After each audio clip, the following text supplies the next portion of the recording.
You know, some stories don't start with monsters or shadows in the dark. They start with someone you love, someone you trust with your life. My name's Jack, and for years I've been trying to forget what happened to my brother. He wasn't a bad person, not even close. But the system decided otherwise. 10 years behind bars.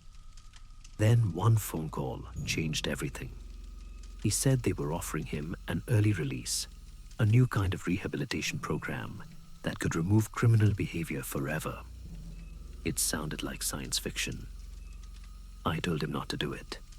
He didn't listen. And when he came home, he wasn't my brother anymore. If you think you know how far the government will go to fix people, you don't. You know, some stories don't start with monsters or shadows in the dark. They start with someone you love, someone you trust with your life.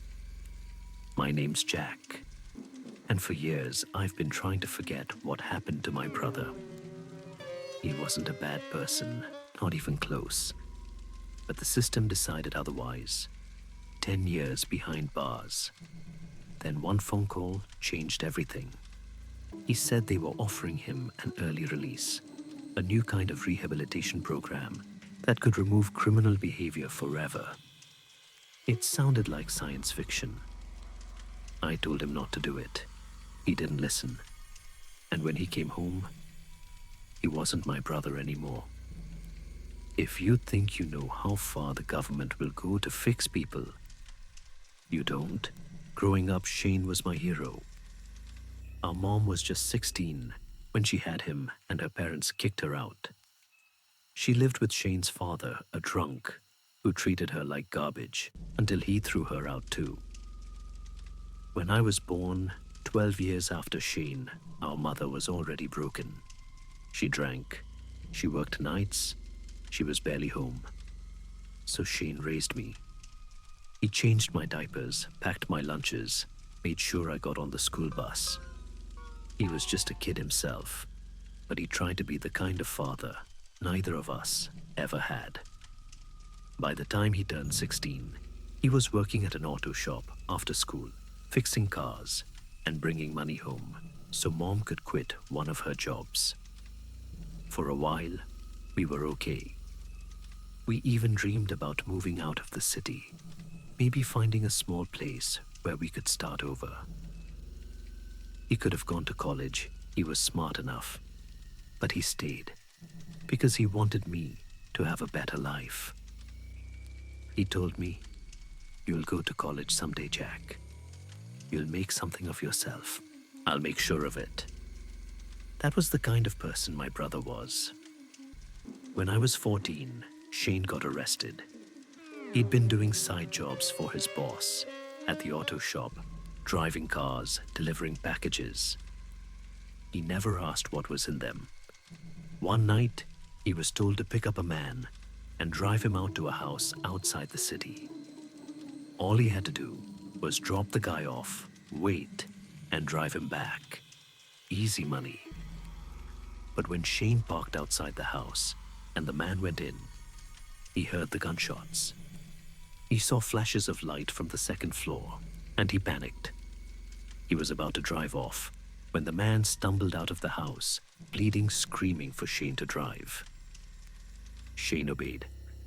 He dragged him to the nearest hospital, only to be arrested the moment he arrived. The man had been a hired killer. The house belonged to a detective investigating Shane's boss. Both the detective and his wife were dead. The gunman died in surgery. Shane swore he didn't know what was happening, but nobody believed him. They couldn't prove he was the shooter, so they charged him as an accessory to murder. 30 years to life. I watched my brother, the person who raised me, dragged away in handcuffs, while the man who set him up walked free. Shane tried to sound hopeful when he called from prison. He said things like, "It's not forever, little brother. We'll get through it." But each time I visited, he looked thinner, weaker. The prison food made him sick. His letters became shorter, his voice flatter. Then one day, he called sounding excited, almost too excited. They're offering early release, he said. There's this new program. They call it ethical alteration. It was supposed to be a way to cure criminal tendencies without surgery or drugs. 10 minutes in some kind of procedure, and you'd never commit a crime again. I told him it sounded insane. He just laughed. Come on, Jack. I don't have criminal tendencies. What's the worst that could happen?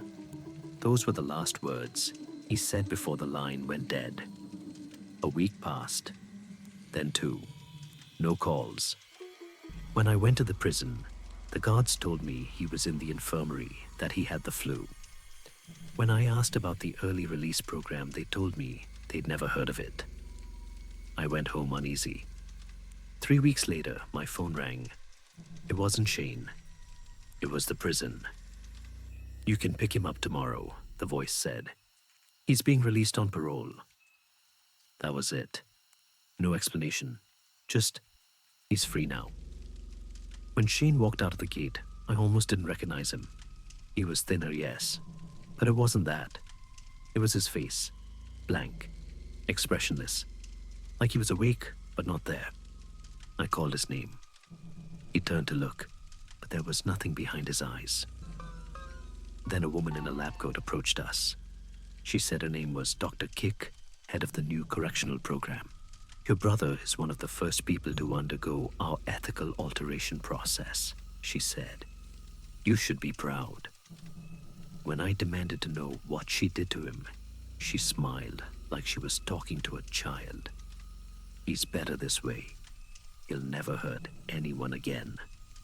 The process is irreversible. Then she handed me a clipboard. I had 2 options. 1, take Shane home, agree to report his behavior every day, and never speak about the program. 2, refuse and never see him again. I signed. The Shane who came home with me wasn't my brother. He spoke when spoken to, ate when told, slept on command.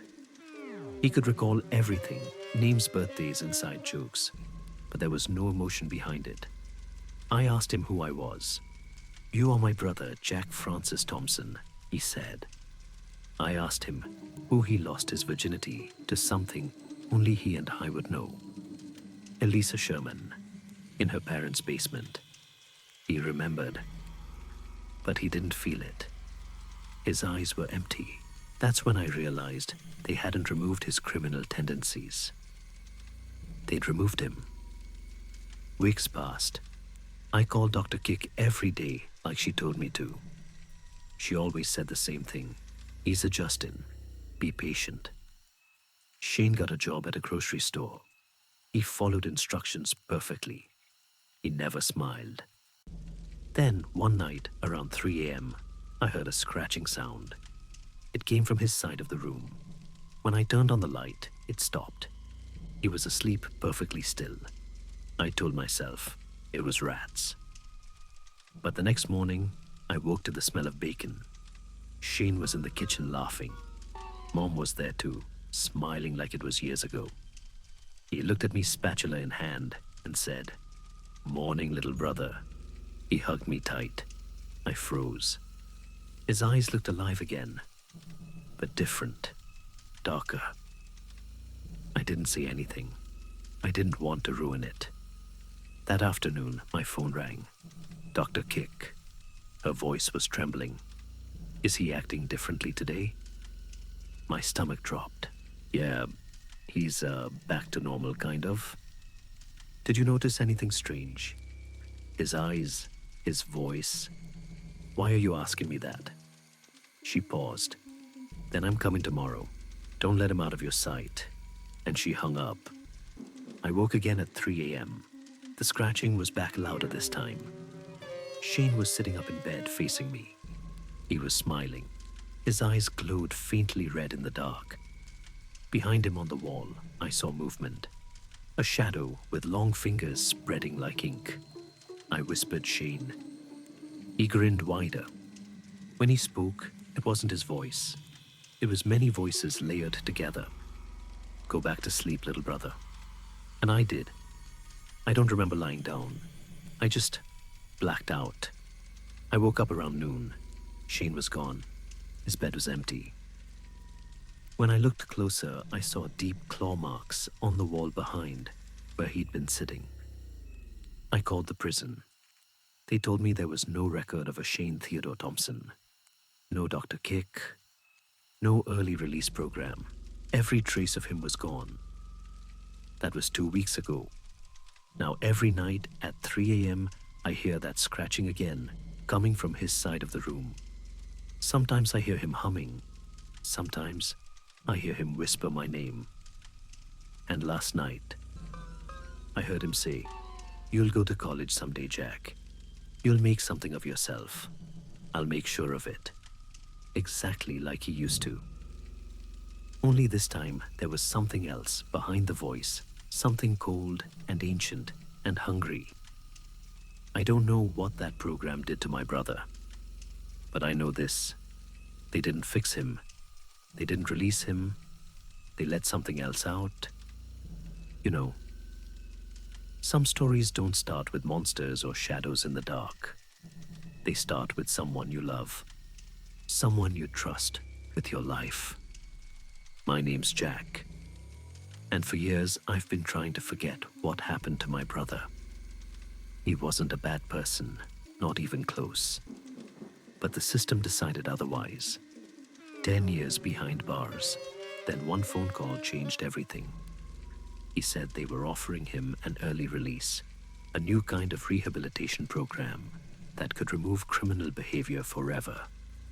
It sounded like science fiction. I told him not to do it. He didn't listen. And when he came home, he wasn't my brother anymore. If you think you know how far the government will go to fix people, you don't. I still live in the same apartment, same cracked walls, same thin door. And every night around 3 a.m., I hear the scratching. It's faint at first, like nails against the plaster, but it's there. Sometimes if I whisper his name, the sound stops. Sometimes it answers. I tried recording it once. When I played the audio back, I didn't hear the scratching. I heard a voice. "You'll make something of yourself, Jack. I'll make sure of it." That's what Shane used to say. Only now it doesn't sound like Shane. If anyone watching this has heard about the ethical alteration program, if you've lost someone to it, contact me, please. Because I think whatever they released isn't human, and it's not done with me yet.